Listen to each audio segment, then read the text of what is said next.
Welcome to Tromedy, the podcast that helps you transmute your trauma with comedy. I'm your host, Nancy Norton. I'm a comedian. I am not an expert, but I have been through some stuff. Tromedy is not a replacement for trauma therapy, but it will help you get by between sessions. Trauma therapy is amazing. I have done so many forms of trauma therapy. I've done EMDR, I've done brain spotting, I've done psychedelic, and you know what? It's all good. And the best thing and the most resourceful and the most accessible thing that I have in my toolbox, as they like to say in the therapy business, what's in your toolbox? What I have in my therapy toolbox is humor. Not just any kind of humor, it's therapeutic humor. Don't get stuck. If you can find something to laugh about, just anything, just a little, even around it. It's not always on the nose, sometimes just around it. And laughter creates endogenous morphine, a natural painkiller. It boosts your immunity. Laughter also gets rid of all these toxic stress hormones in your body. You'll be healthier. You'll have less cold sores. Take it from me. I got it into a trauma trigger and I ended up with a cold sore. Let's not talk about it. All right. This is our pilot episode dedicated to my friend Heather Callahan, author of A Drop of Rain. Heather is a friend and a trauma survivor and tells her journey of post-traumatic growth. But we're just going to go into her journey a little bit today. And the following episodes this season are going to be mostly stand-up comedians showing you how they play with their pain so that maybe you can learn to play with your pain. Thank you for listening. And this first episode is a little bit heavier than the rest of the season, but I wanted to start off with this because I want to dedicate this first season to Heather Callahan, who survived being attacked by a serial killer. She stayed calm. You'll hear about it. She stayed smart. She was able to stay focused, get a lot of detail that ultimately helped the police catch this serial killer. Way to go, Heather. All right, here we go. Heather! Nancy! Welcome to Tromedy. Let's land here. Do a couple of deep breaths as we get ready. Welcome, Heather. How are you today? I'm good. It's good to be here.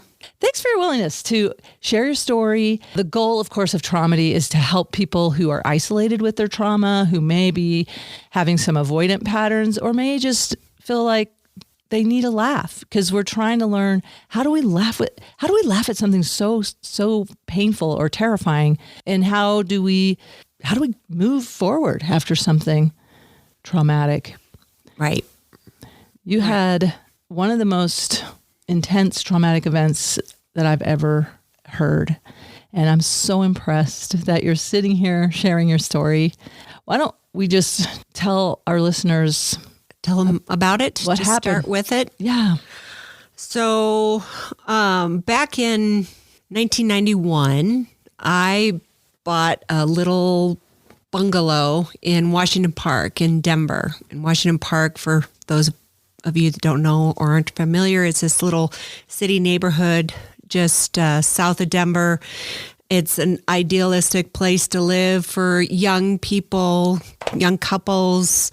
I was fortunate to assume a VA loan and buy this little tiny house. It was 850 square feet, right? 2 bedrooms. And lived there with a college roommate who was a really good friend, and we lived there for about a year and a half. And I was at a point where I needed some money and trying to figure out a way to pull out some cash. And I realized I had a fairly new car and it was paid off. So I thought, well, I'll sell it and get some money, and what I can do is just go and rent or not lease a car, something like that, right? So I thought, okay, I'm equity positive in my car, which is sort of funny. I like the term equity positive. Yeah. We are not toxic positivity. So I put an ad in the newspaper to sell my car, and that back in 1991, or it was 1993. That I placed the ad in the paper. And back in our day, kids. Back in our day, was there the internet? There might have been. It might have been started, but no, it wasn't. Nobody knew about it, right? No, that was just the Pentagon. And yeah, just the government. And so I placed it on the paper, and I think after a day or two, I got a call from a man that was looking for a car. And that night I was supposed to go to the Colorado Rockies baseball game. It was their inaugural weekend. It was like a 4-day run. It was a Monday, and I was supposed to go to that game, but it was raining and gloomy, and I wasn't feeling well. So I thought, no, I'm just not going to go. The game was canceled anyway. But I picked up the phone. He was adamant that he wanted to see the car that night. And I thought, okay, well, my roommate was still at work, and I thought, well, I better let somebody know that somebody's coming over to look at the car. So I went over to my neighbor's house. Oh, that was so great. I want to give a shout out to your intuition right there. Was that from experience, or did you have an intuitive hit? Or I think that's just being a woman. Yeah. And being told, tell somebody what you're doing. You know, you need to let somebody know that you're meeting with a stranger. It was just sort of one of those things like, oh, I better let somebody know. It was, I'm glad I did it, because otherwise I wouldn't be here. Trusting that intuition or the training or all of it, that you honored it. You didn't just poo-poo it. Like sometimes we do. Sometimes we go, oh, I'm fine. But you did. I'm so glad too. I'm so glad you honored your knowing. Yeah. So I went over to her house to tell her. And so he said he was going to be like, 45 minutes. And I thought, okay, well, I went and told her, and so we sat and visited for a while. So I was sitting in her front area, and I saw a man walk by the front of her house and up onto my front porch. And I said, oh, well, that must be the guy. I'll be back in 5 minutes. And she's like, okay, I'll see you in 5 minutes. And so I left, and I walked up to the porch. He was standing there, and I said, oh, are you here about the car? And he's like, yes. And I just remember looking at him thinking, oh, God, he doesn't look like the kind of guy who would drive my little Ford. It was a little Ford Escort hatchback. It was a little sporty model. Yeah. Laugh about it. But something felt a little off. Like something that guy, felt a little off. Okay. But he was, he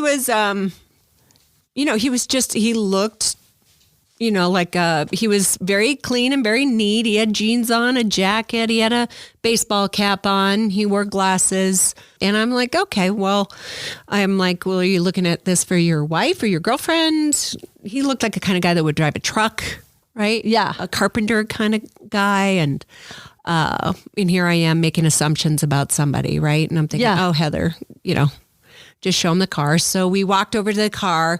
I told him, you can look at the car, but we're not going to drive anywhere. So that was my number 2 safety precaution.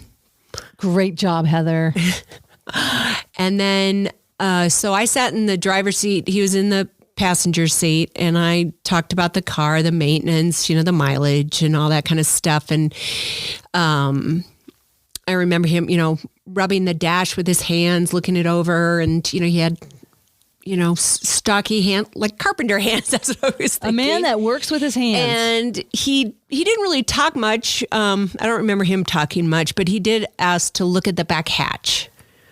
So, it didn't have a trunk. It had a hatchback. So we got out of the car, walked to the back hatch, and that's when I popped the trunk open, and boom, I got hit in the back of my neck and the base of my skull. Oh. It felt like I got hit with a baseball bat.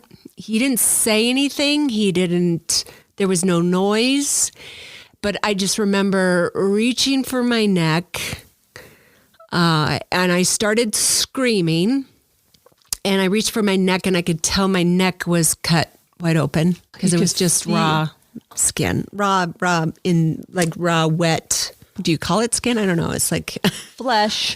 There you go. You got it was past the flesh, right? That's the point. Flesh, that you could tell. It was deep. And so I just held on to my neck and was screaming for my neighbor. I was screaming her name over and over again. In the meantime, was falling down towards the the pavement of the street. And let's take a short pause. Just take a nice deep breath. Actually 4 more times. I didn't feel it. I didn't know that until actually later in the hospital when I found out about my wounds. But he managed, he was just repeatedly stabbing me. And I guess this is the blessing of going into like shock. I don't know, but you didn't feel it. Mm-mm. You didn't suffer with the impact on those. You did feel the original I felt the original blow. It was like somebody just taking a baseball bat and hitting your head.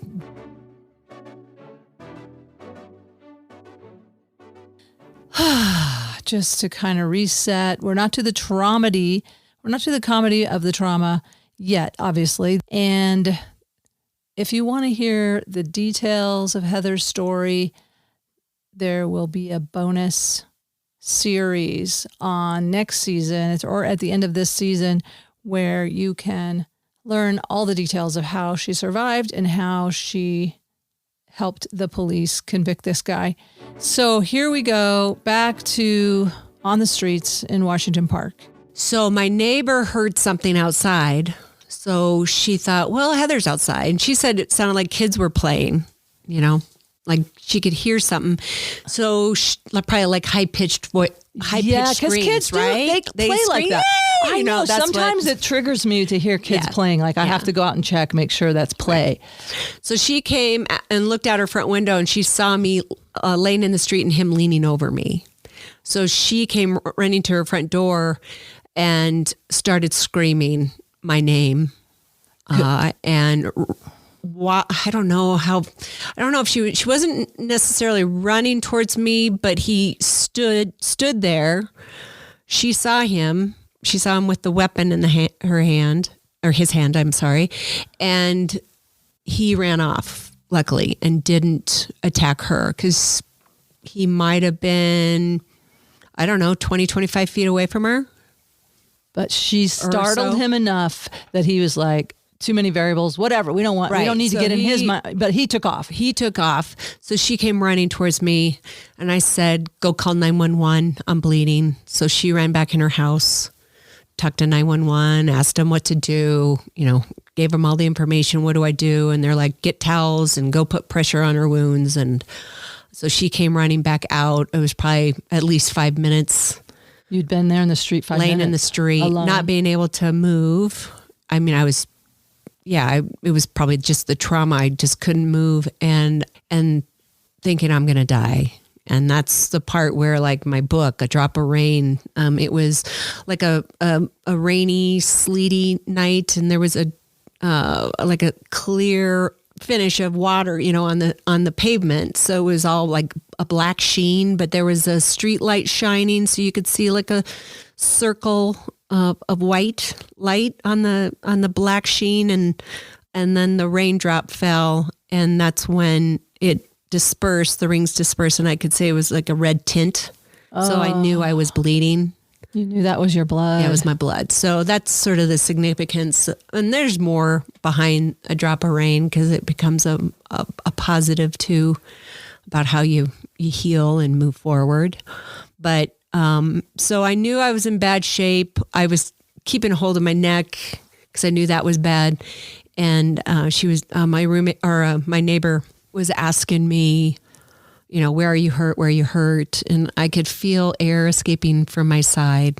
One of the wounds, or actually 2 of the wounds, punctured my lung. Oh no! And my lung was filling up with water and sort of pushing the air out, so I could feel flaps. The skin flaps sort of moving as the air was pushing out. Oh my gosh! So she she wanted, and I knew my neck, and she wanted to put pressure on my neck, but I was really afraid to let go.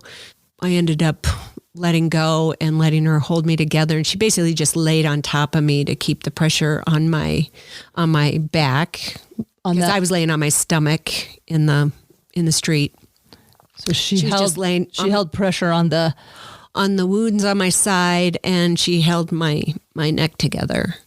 And then the police showed up first. And then shortly after that, the ambulance came and they do what they call a scoop and go. And they just picked me up and put me in the ambulance. They don't try to stabilize you or anything like that because they know you're not in good shape. Your trauma is so severe that every second counts. Oh, they were just like, oh, let's get her. We got to get her there. Yeah. Time for a mini Tromedy break. Scoop and go. Not just for ice cream anymore. Some sort of like a child's term. I don't know, play term. Oh, it's like Play-Doh? Sort of morbid, isn't it? I'm sorry. No, I like it. Oh, don't be sorry for me. It's your life. I don't want to be the one that's going, I'm sorry. Because if I do, this is what we're talking about. The difference between adaptive and maladaptive humor. Adaptive humor brings people closer together and uplifts. Maladaptive humor is kind of divisive and one person goes down while the other person lifts. That's maladaptive. Okay, so here we go. So that's what I was thinking. Oh, here's you have Scoop. There it is. You got this new doll. Oh, here it is. The Heather Callahan doll. Callahan doll that comes in pieces. Comes in pieces. And you scoop it together. Own scooper to scoop her into the ambulance. Your little mini ambulance. She comes with an ambulance. Scoop. There's she is. A little gel included. Oh, there's yeah. These are accessories that Okay, digress. Blood. No, I like it. Blood packet. No, wait. Hang on. What does it call it? Liters of blood. What do you call those? Units of blood. Heather Callahan, the Scoop and Go doll. The Scoop and Go doll. Scoop and Go doll. Doesn't it? Yeah. Comes with an ambulance. She's a hero. And she's a fucking hero. The Heather Callahan Scoop and Go doll. She comes with an ambulance, units of blood sold separately. For children who want to be doctors when they grow up. Yes. Or for kids just children who want to be doctors or kids that need a hero. Like, hey, if she can hold herself together, I can handle Timmy breaking up with me at recess. Back to the story. Thanks for reminding me. Well, no, it struck me that you saved yourself in so many ways. Well, I've been asked, why do you think you survived? I mean, there's so many reasons why I survived, but one of them too that I did, that I was responsible for was when I was laying there in the street, I was remaining calm and, I just realized, you need to, I'm bleeding a lot. I've had, CPR and first aid. I'm putting pressure on what I can. And also I just decided to be calm about it because if I keep my heart rate low, my heart won't pump out as much blood. I won't bleed as much is what I was thinking. So I was like in a meditation, lowering my heart rate, lowering my breathing, and just focusing on remaining calm so I could survive. You have this body-mind connection from being an athlete. Right. And you were a national athlete and you had done some sports psychology, but you were also very attuned with your own body. Right. That's incredible that you had the wherewithal to just say, I've got to do this. And I guess the practice, because of all the times that you've been able to do that, to get centered, maybe before you were a swimmer. Yeah. Well, it's like a lot of professional athletes, basketball players, golfers, swimmers, any kind of sport, you visualize your events and you visualize what you're going to do. And you take an inventory of your body, how it feels, how the water feels, like I would, how the water feels on your skin, how, what is your heart rate? What's your breathing? What is, all these things, what stroke are you on and how close are you to the wall? You visualize everything. And then when you actually do the event, you've been running through this mentally for a long time. So it helps. And that's what I was sort of trying to do, was like visualize what my body was going through and trying to remain calm and not lose control so I could survive. That's incredible mindfulness. And what I want to do just for a second here, because I was thinking about people hearing this, it's a lot, there's this thing, vicarious trauma, that we can, people are probably drawn to this podcast because they've been alone with their trauma, but we also want to teach people, if they haven't already learned, how to reset their parasympathetic nervous system, because the sympathetic nervous system is that fight, flight, freeze response.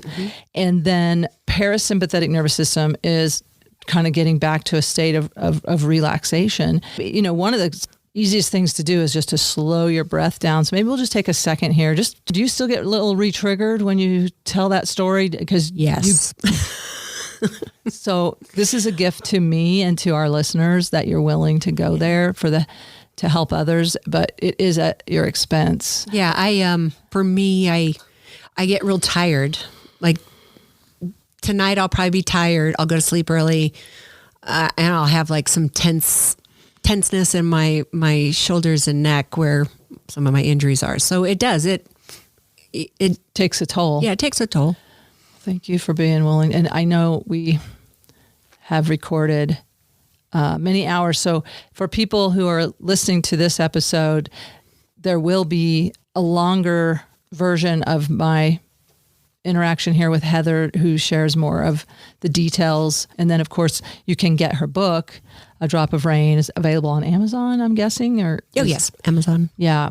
It's basically, you have to order it. But a lot of like independent bookstores now you can find them online and order it. So if you don't want to go with the big A word, I'll just, I love supporting independent bookstores. But so let's just take a minute, take a couple of slow, deep breaths, because person I follow on YouTube who teaches 4x4 breathing, where you do one breath in 4 counts, hold for 4 counts, exhale for 4 counts, and then hold the exhale for 4 counts.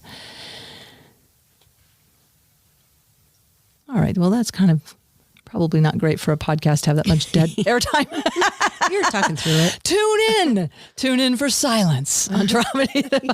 We allow space for reset, and also gargling. There's a whole, I'll probably put a link on this website for parasympathetic nervous system resetting. Homeostasis is the term. Some people say rest and digest, get you back to rest and digest. Okay, we're back to rest and digest. Let's get back to that trauma. They scooped you up. No time to wait. There's just every second counts, because you are bleeding out, and you also have a sucking chest wound. You have air is going in and out of your chest, which means your lungs are probably collapsed. Right. So your airway's compromised. You're losing blood. And so they got you, and you're off to the hospital. So I was conscious during most of the ambulance ride, and it's only about maybe 5 minutes, especially how fast they drive, from my house to Denver Health, which is one of the, a level 1 trauma center. It's been nationally recognized and all that for all their good work. But so I was on my way, and the police officer rode with me. So he was taking a statement from me the whole time. So I'm telling him what the guy looked like, giving him my mom's phone number. You need to call my mom. I'm telling the paramedics what my blood type is. I'm telling them where I'm hit. And, I was holding on to my wound. That was when the paramedics told me to shut up, because I was talking too much. And I just remember, that part about me wanting to be in control, to help myself, right? And at that time, and it's sort of funny that they yelled at me. Shut up. And I've heard that before a few times in my life. Shut the hell up. So I just at that point knew that I was in, expert hands. I need to relinquish control and let them help me. So I finally just sort of, my whole body just relaxed. I went limp kind of thing. Okay, it's not up to me anymore. And so they asked the police officer to hold my neck together while they did all their stuff, putting the IV in, blood pressure, all that stuff, talking to the hospital. And so I was going in and out of consciousness and noticed a big bright light. And I was thinking, oh no, this is it, right? You hear about the bright light to people see when they're going to die. And I'm like, Heather, just open your eyes, open your eyes, open your eyes. And I opened my eyes, and it was this big, bright, grid of lights in the ambulance. So I'm like, oh, shoo, I was thinking, okay, I'm still here. I'm still here on Earth. And the last thing I remember about that night were the doors opening to Denver General, the ambulance doors. Other than that, I don't remember anything. I guess I was conscious. I was not conscious, but talking. I was talking in the ER, and I don't know what I was saying, but that part you don't remember. Remember. They at just all. told you. Yeah, that. they told me that. Actually, it was a friend of mine who's a nurse who was there night and actually worked on me. And I saw her like a year later after the whole thing. She goes, "Oh my God, that was you." And I'm like, "Yeah." So she didn't know it was me. Oh. And so you were she friends was before? telling me I was talking. You were friends before? Before, yeah, high school. You were friends in high school. And I hadn't seen her in, 10 years or whatever. So anyway, so the doctors, there's resident doctors there. It's a teaching hospital. And then you have like an attending. The attending wasn't there. They called him in. And the time, I guess the whole time they're trying to figure out what to do. They're talking to the attending and he's like, open her belly. Because they could hold my neck together to help control the bleeding as long as they held pressure on it. But I continued to lose blood, and I had lost 75% of my goodness, my blood volume. In the meantime, they're hooking me up to a blood transfusion and all that kind of stuff. And then they opened my belly, and that's when they noticed my liver had been lacerated by one of the, by the blade. Yeah, so I was bleeding profusely through my liver and then my neck. Those were the two areas that were the most critical. So you're in the OR now. I'm in the OR. Obviously, I'm in the They've OR. opened you up. They opened me up. Basically, I don't have to get into the details here. That happened. Well, there's so many things where I felt like you had a lot of guardian angels over you. Yeah, that's the part where there's so many reasons why I'm here, that there's not just one person or thing that happened that saved my life. It's just a whole series of things. And one of them was that once they, sutured up my liver, I was still bleeding. My neck, my artery, my vertebral artery on my right side was lacerated. So it was completely cut in half. And it was up real high around C1, C2. Right. Those are the cervical vertebrae that would be just like 2 below the base of your skull. Right. Yeah. And they had somebody in the operating room with the exact same injury. And they, unfortunately, with the procedure that they did with him, that person passed. They were basically trying to take the bones out to get to stent. Clip off. It, like the bottom part of my artery, they could clip it off. They clipped it off. It's the top part that feeds from your brain down. You can't get to it. Oh. Right? Unless you open up your skull or whatever. I know. So they didn't know what to do. And so that week, they had talked about this case with this other man that died from the same injury. And somebody had read in a medical journal to stick a balloon catheter, it's a pulmonary catheter, up inside the canal that holds your artery. Stick it up there and then inflate the balloon so the blood has less space to move and dam it up. To dam it up so it starts to coagulate, right? The blood will coagulate. So they didn't know if it would work, but they stuck this balloon catheter up. And I guess shortly after that, I started crashing. They didn't think I was going to survive. So they stopped everything. They just sort of clipped me all together. My belly was still open. I was losing blood pressure, body temperature, all the above. And so they just put me aside, put a bunch of warm blankets on me, and tried to see if things would get better. So I don't know exactly how long it took, but apparently the balloon catheter and suturing up my liver helped and continue to transfuse. Transfused that I started recuperating and stabling off. And so the next morning they went back in, did an inventory check of all my stuff. And then everything looked fine. So they sutured me up and wheeled me into the ICU. Wow. It's so, and thanks to the people who donated the blood and the surgeon who happened to read the journal article and remember it. Talk about it. And was, they accessed all that to somebody that told this group of doctors that was working. Oh, because he wasn't even there. But they had been at rounds or something, and he brought it up at rounds or I don't know, whatever term it is. Somebody said something. And they remember. And he goes, wait, the odds. And then also I'm sure the fact that you were such an athlete and your heart was so strong and your body was so resilient, just so many reasons that you had done yourself a huge favor by being. And my grandma swears it was barley green. Oh, God, see, that's another funny. Have you ever heard about barley green? No, tell me about barley green. Back in the 80s and 90s, and you could look at barley green, and it was like a supplement, and it was this little green pill, right? And she swore by it, and she was just like, I knew.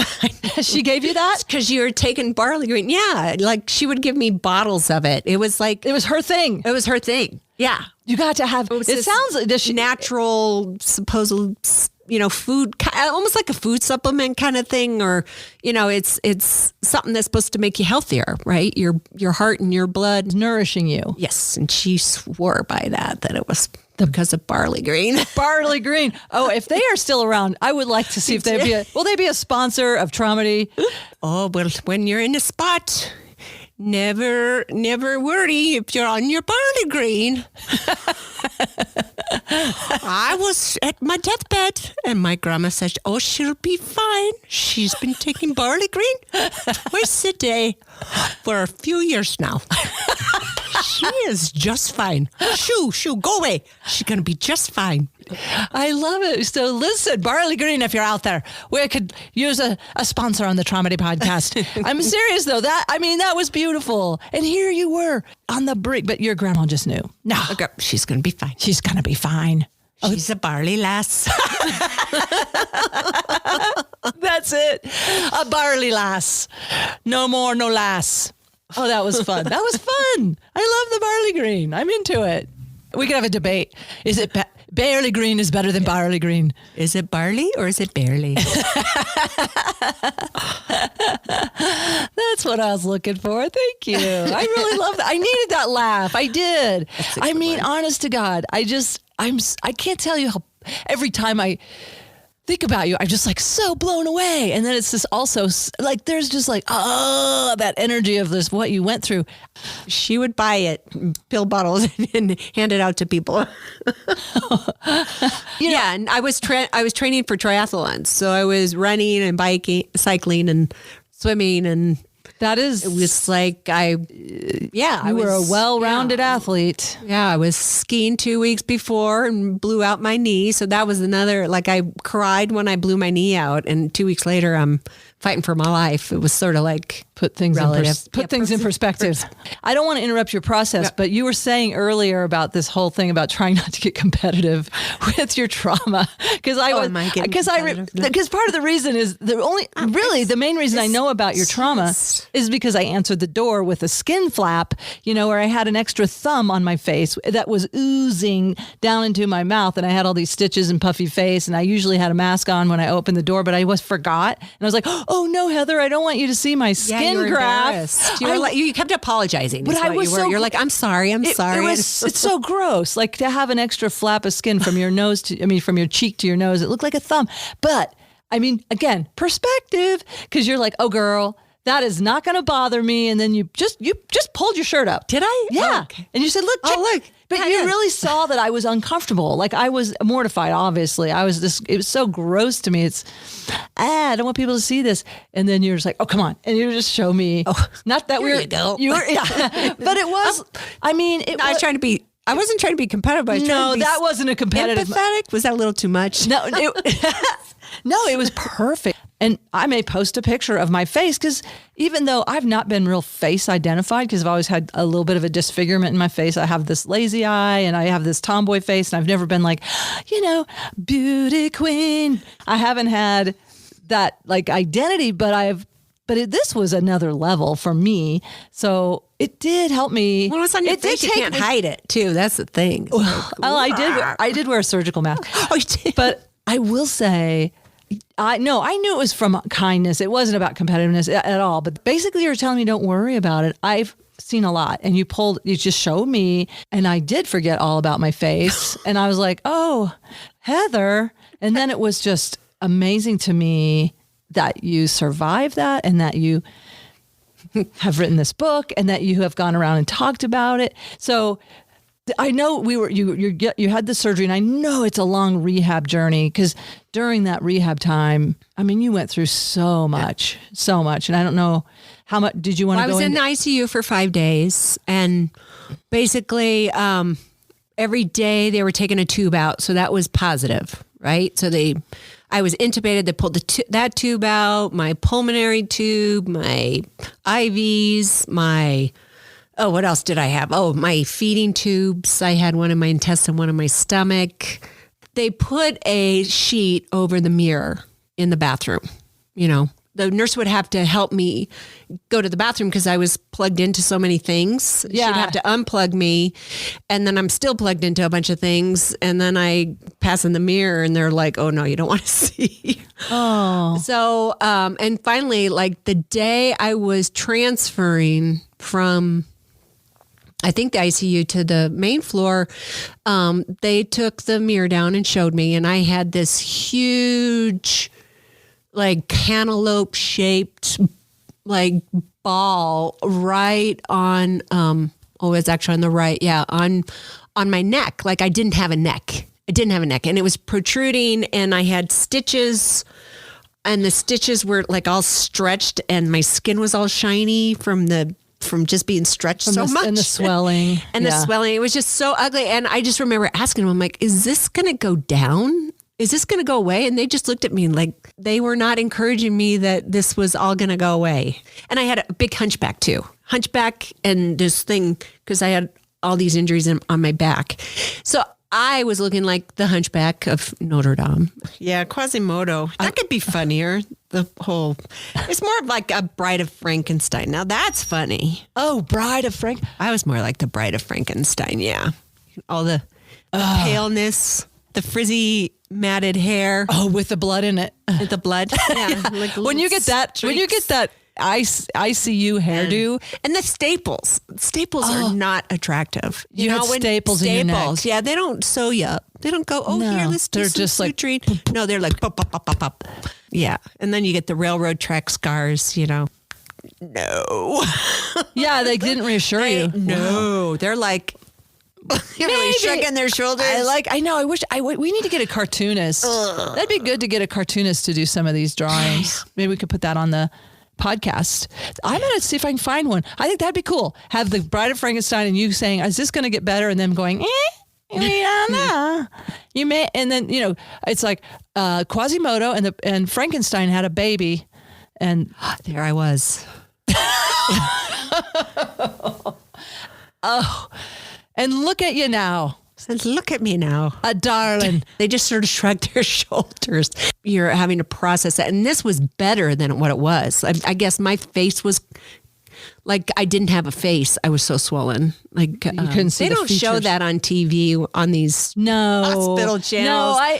I'm like, that person's looking pretty good. I'm talking about TV shows. No, I know. Fake stuff. I mean, like, as someone who has worked in a hospital, you're right. It's so, you can't even focus on the show if they have people looking all like they still probably have on mascara. Yeah, they still have their makeup on. They have their makeup on. They look all great just with like one tube. It's one of the things that nurses love to laugh at too, are all the med air. Like, they might have an IV drip chamber plugging the wrong end into the arm. Or I've seen where one show they used it was almost like those scrubby things that you use for a bathtub that looks like a tiny iron, but they're like scrub brushes, but they've used those for the clear. Oh no. That's funny. The foot paddles. Yeah. Oh God. Anyway, it's fun to catch med airs. Yeah. I don't know if that takes you, like if you're watching a show, it's probably better that they don't have it realistic, but do you get a little laugh out of it, or do you just roll your eyes and like, oh God, this is, yeah. Yeah. Well, yeah, I'm just like going, yeah. you're like, yeah, no, not real. But, every once in a while you'll see a movie or something that is real. Like the sounds are real. Or they're like Saving Private Ryan. There's a moment in Saving Private Ryan that I can't listen to it or hear it or hear. It's when the medic gets shot and he's laying there and the gurgling and and he's too real. And he's somebody, they had a technical director that actually had been to war. Really good. And then there's a Braveheart scene. You hear these. That's another one for me. But so there are some realistic parts of movies. So what do you do when you? So this is going to the Tromedy part, and I don't know that you do comedy with it, or how do you cope if something like that? Because you get blindsided by a trigger like that.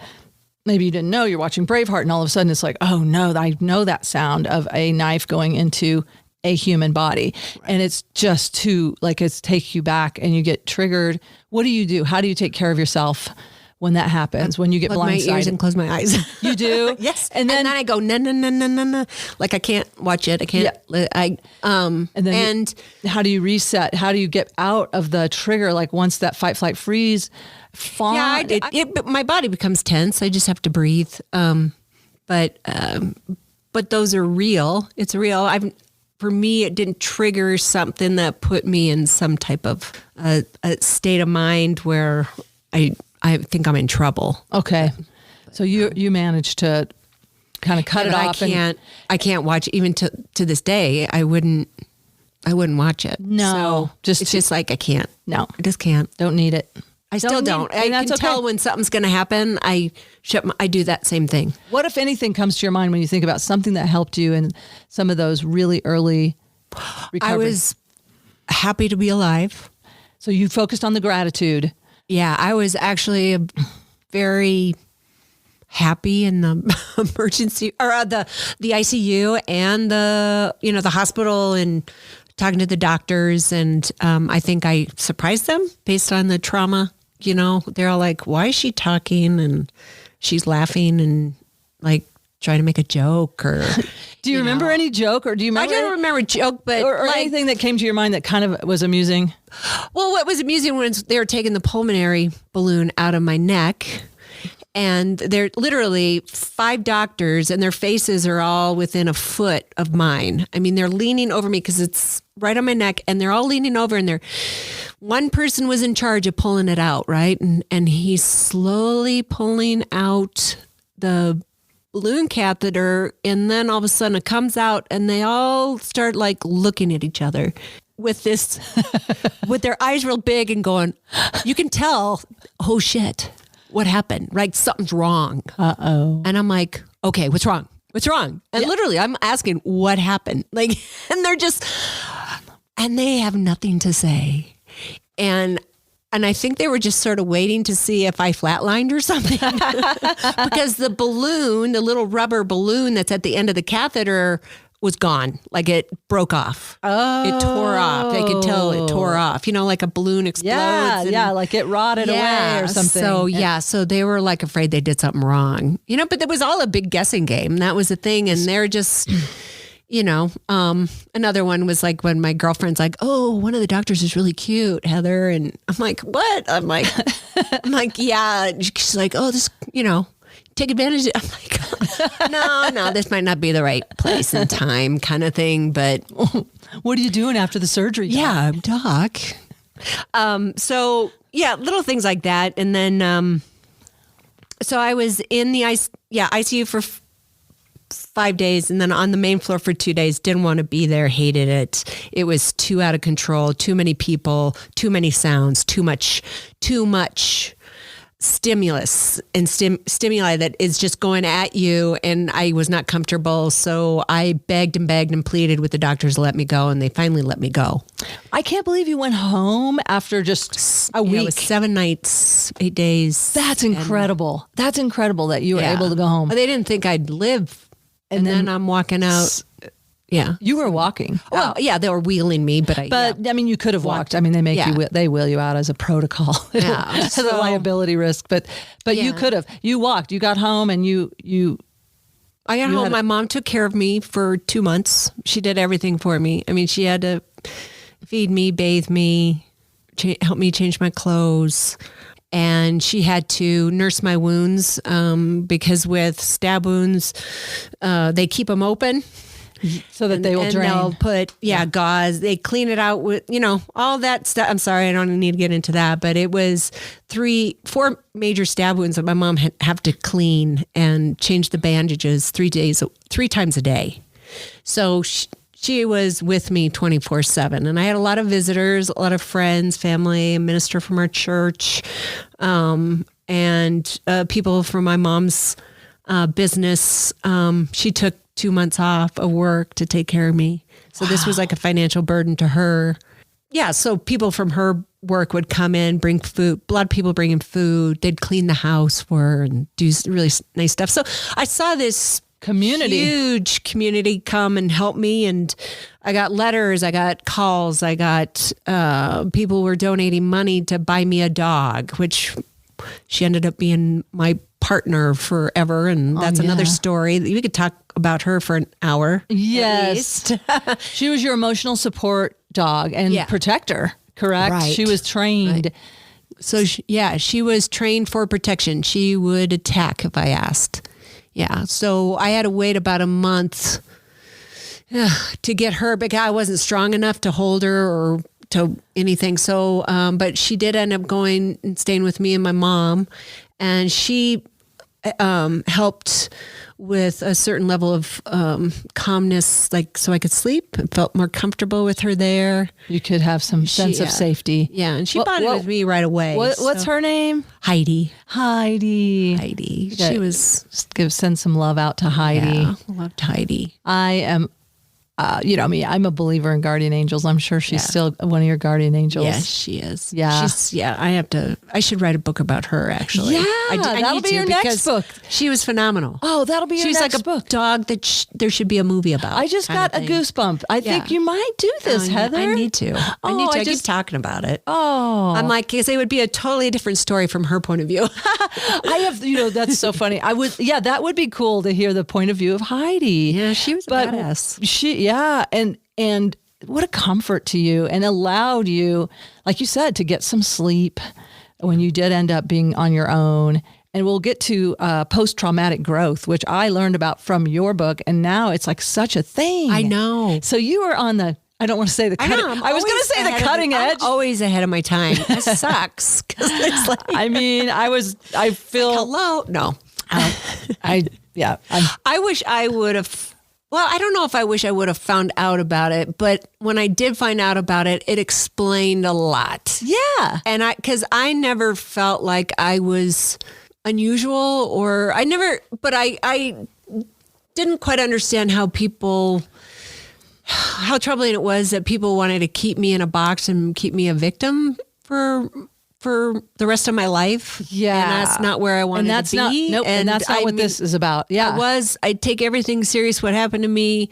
I was fortunate that they found the guy. He was found accountable, but that's another huge story we don't have to get into right now. And that is a reason to read your book. And one thing I love about your book too is that you do not make it about him. When it's not about him. We never learn his name. And I love that. I'd love to see more of that, and that you're the one that is highlighted. And yes, you were victimized by a predator, and there's a whole nother story around that, but that does not box you into that victim role, that you have to stay in that role and that you are empowered and you're a whole person. Yeah. Then there's certain decisions you make as a part of the growth that I find others have made, post-trauma, that are similar to mine, and everybody's own decision. Not everybody's exactly alike, but there are some commonalities about what people do after a trauma and what they do to move forward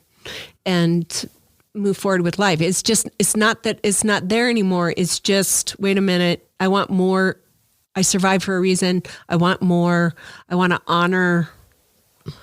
to honor my struggle that night, that I really, really worked hard to survive. Yes. Right? Yeah. So why would I dishonor that and not try to find some kind of new life, renewed life as a result? So one of the things I did from the very beginning is tell my story. I started telling my story like 2-3 days after the incident when the police officers showed up to ask me about that night. And I recounted all the details that I could and give them. And you had amazing memory. They were very Yeah. impressed. That's one of the reasons that Well, like I was very aware and conscious. Like you have a keen observation. Yeah, and I have and so I was able to do that. And then also I was fortunate that shortly after my attack, I went to go see a doctor I had seen before, a psychiatrist, to help me when I was an athlete in college with an eating disorder.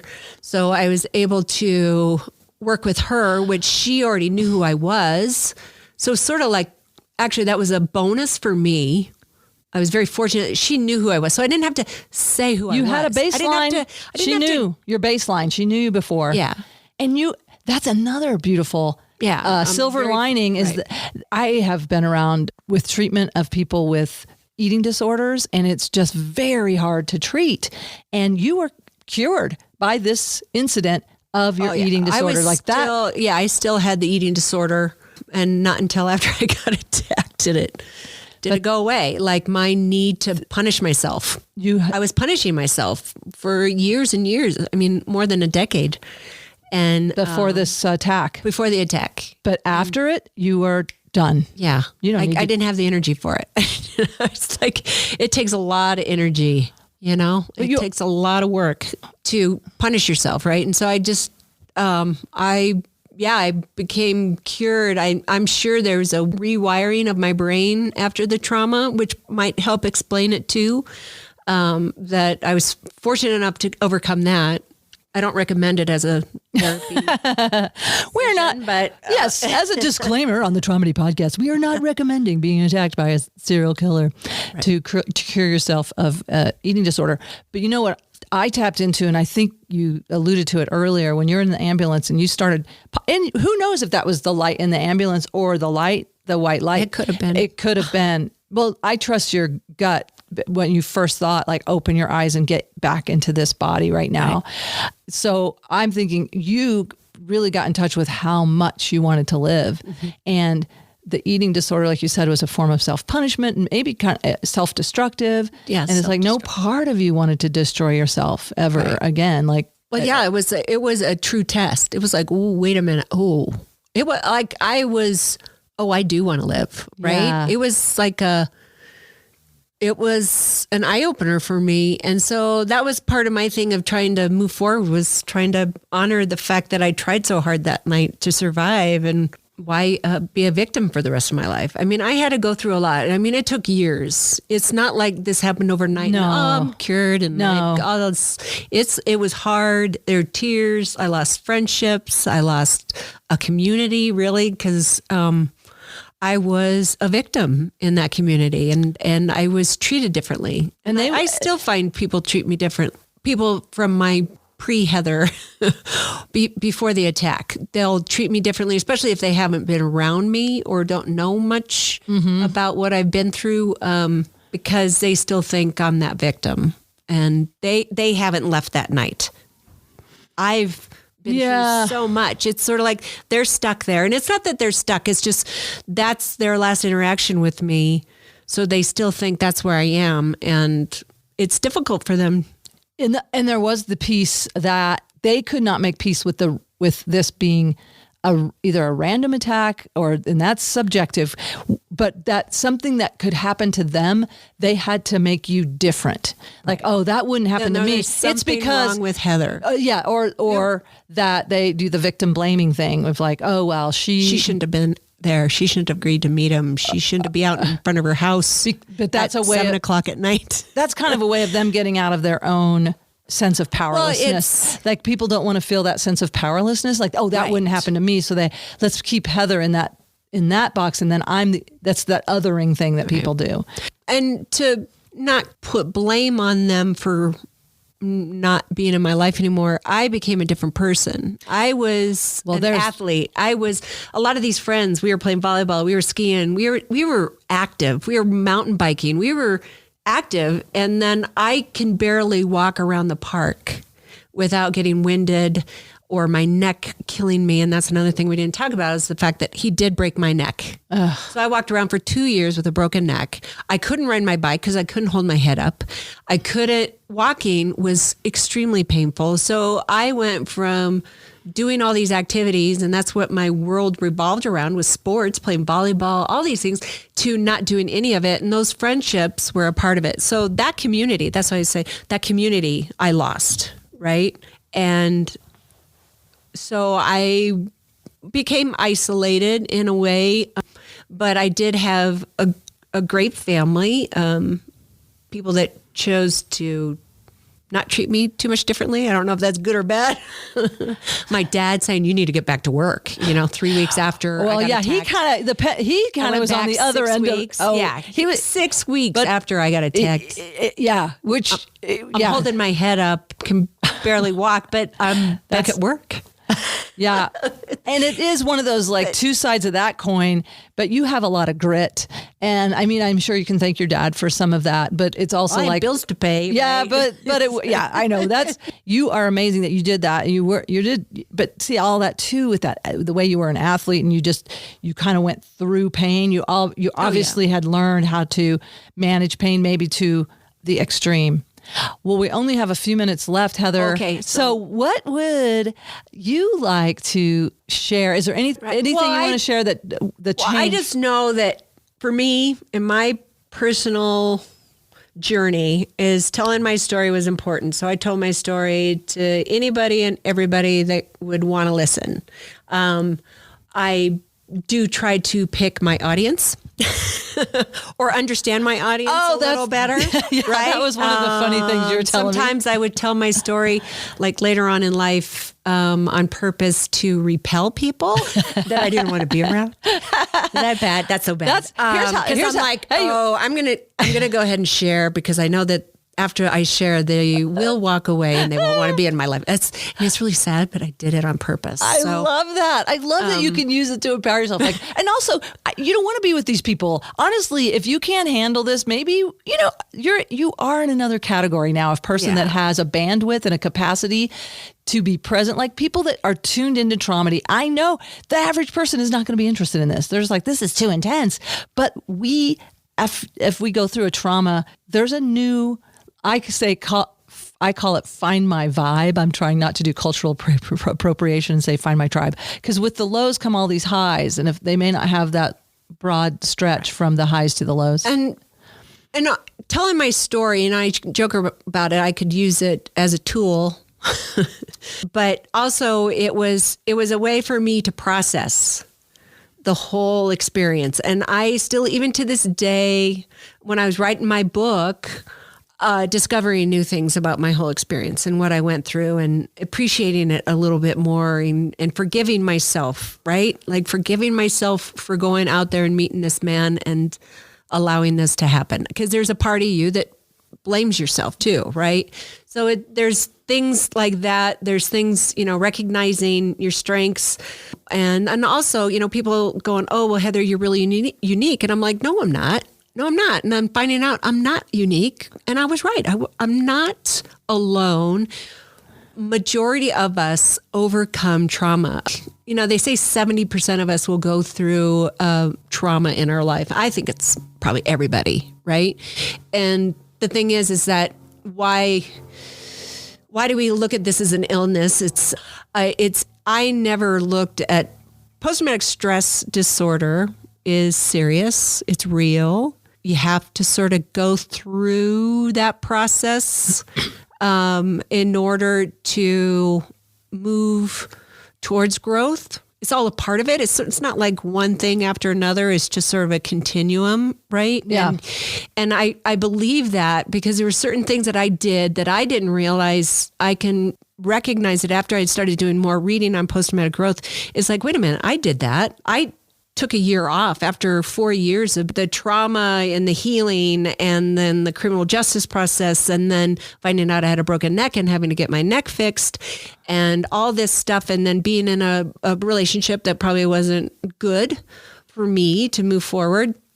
like making all these decisions, and I took a year off. I sold my house in Washington Park and I took a year off for quietness, for peacefulness. And I was really fortunate. And I lived with my grandmother with the barley green. The barley green is back. And it was so peaceful. And I decided to take an inventory of my life, doing things like that. And then I got into a career after a year. I didn't know at the time, but I got into a career that lasted almost 20 years and did real well and was real successful. But again, I was telling my story, and it doesn't matter who you tell your story to, tell somebody, or write it down in a journal, or find a way, write song lyrics, write poetry, do something that helps you get it out. Because later on, you're going to look back at it and go, oh, yeah, I was feeling that way, but now look where I am today. And it helps. With me, I told anybody and everybody, but then,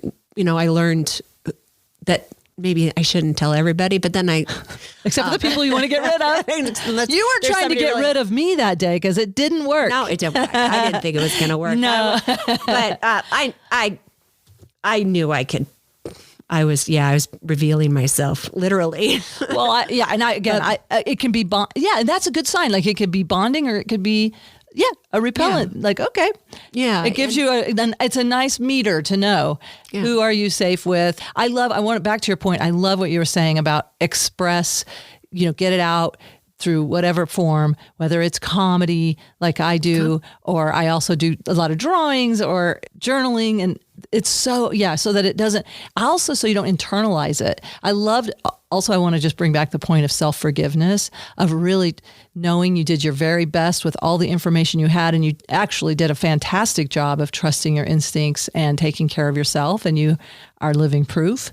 But it's like anybody, whenever anything happens like that, even if we did ignore some of those intuitions, there's another part of us that we were imprinted with that told us to override some of these subtle, this is something I'm coming into, is that I have overridden the subtle intuition that now I'm not going to do that anymore because leads to a lot of painful experiences. So I love that you got to self-forgiveness about that and got to self-love and take care of yourself. And the thing is with growth, there's definitely a core number of things that people do. There's positive changes that happen. And mine was, you have an increased inner strength, right? You have an openness for new possibilities. I started doing things that I never thought I would do, like to actually move to Chicago and start a career in IT and picking up everything and leaving, right? Like that was a big deal for me because I was always a homebody Colorado girl, right? You can actually, and a lot of the times you can actually have better relationships with people because you have a different empathy.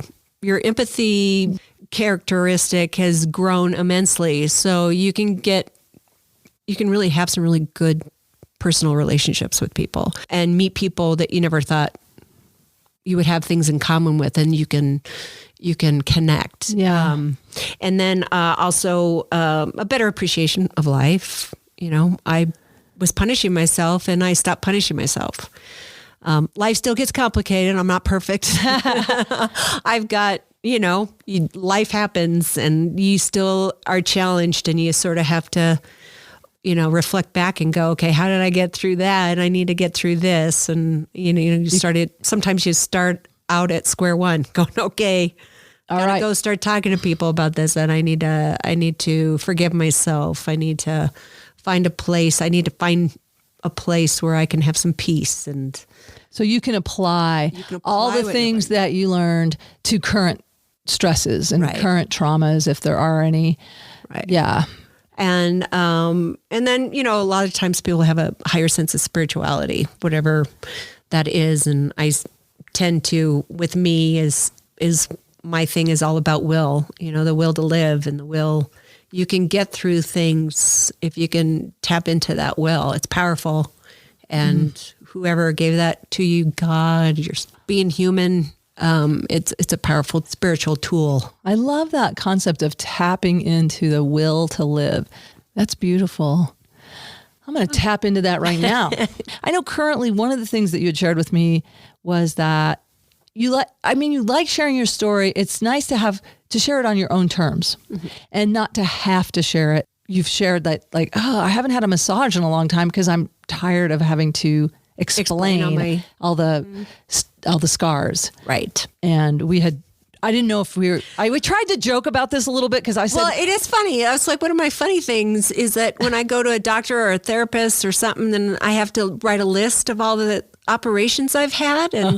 And then I write a bunch down, and then, you're reviewing them with your doctor and they're like, oh, well, what about this? Oh, I see this scar. Oh, yeah. That happened too. Oh, yeah, that happened too. And the doctor's just sort of like shocked. And my list is huge. And sometimes I just, now I'm like, I just don't. And also I don't want to add something to the list. I don't want to know that I need to have hip surgery. I know it. So you're being a little avoidant. Oh, there you go. There's another surgery I haven't had, just added to the list.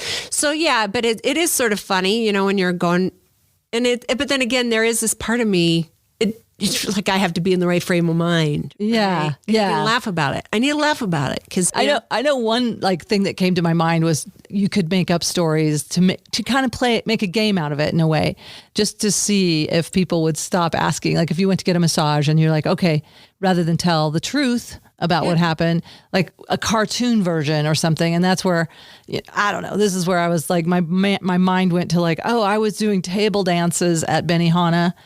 I don't know. I just was trying to think of outrageous, like aliens, something like that. Aliens would be good.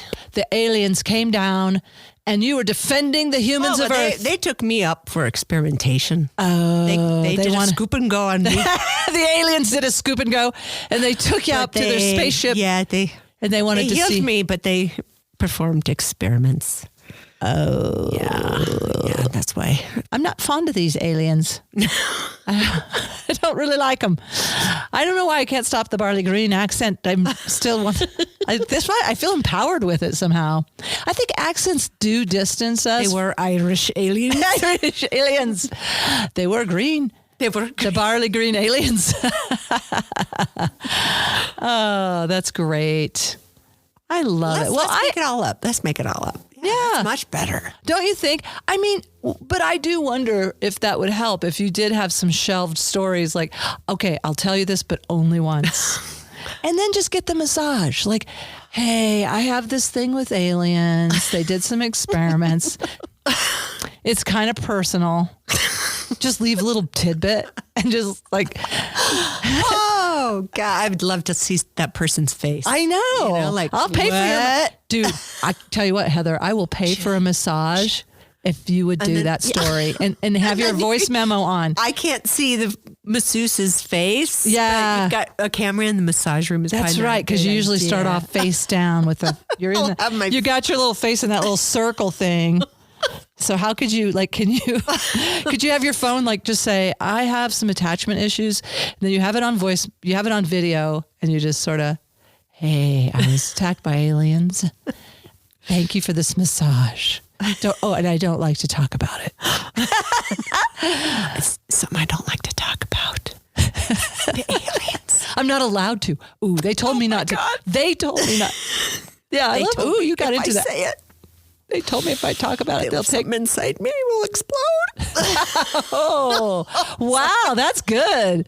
Dude, you're a natural, Heather. There you go.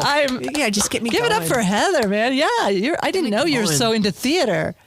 This is fantastic. So they put something in me that they said if I talked about it would explode.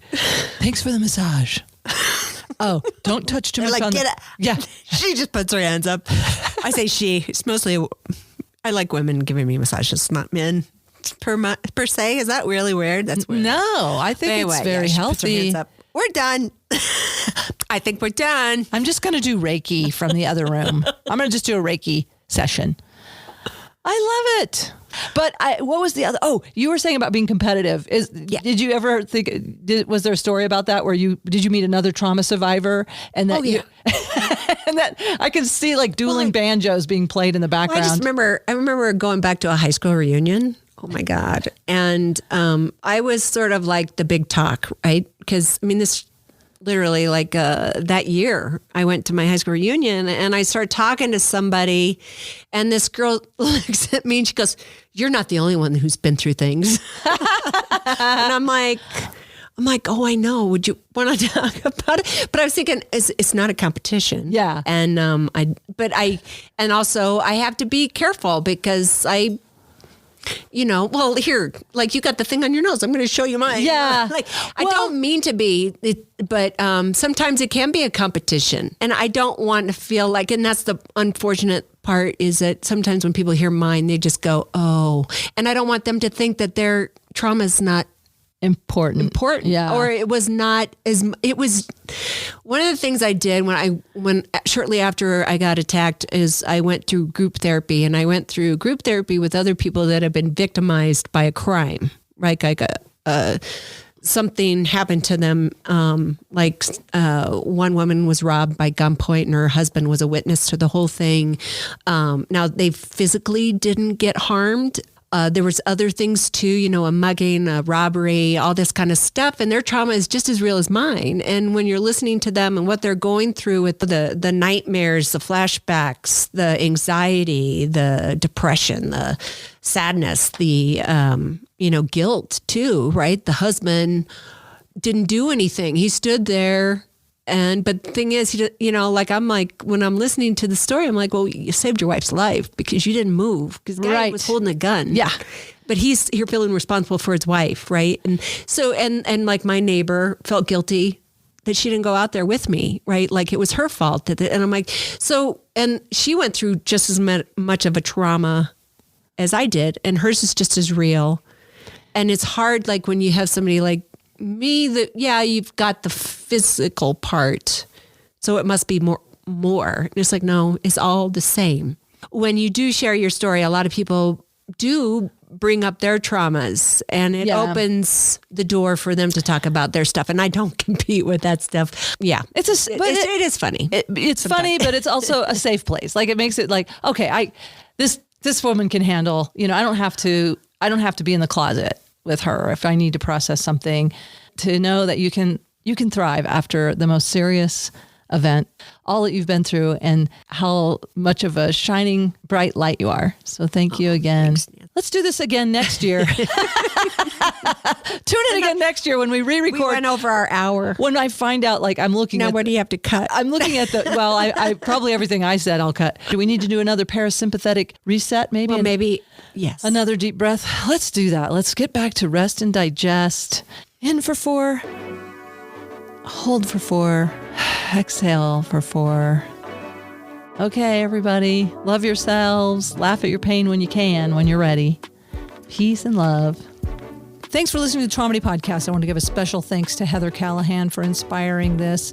I want to give a special thanks to my son, Nathaniel Norton, for composing some of the music.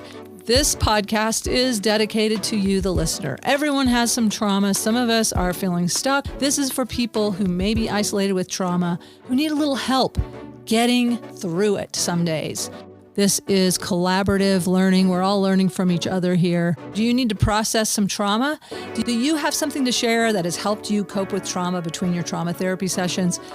Share it with me. I'm Nancy Norton. You can find my website, nancynorton.tv. That's nancynorton.tv, like television. And you can look for the Tromedy Facebook page, Tromedy, Tromedy, Tromedy.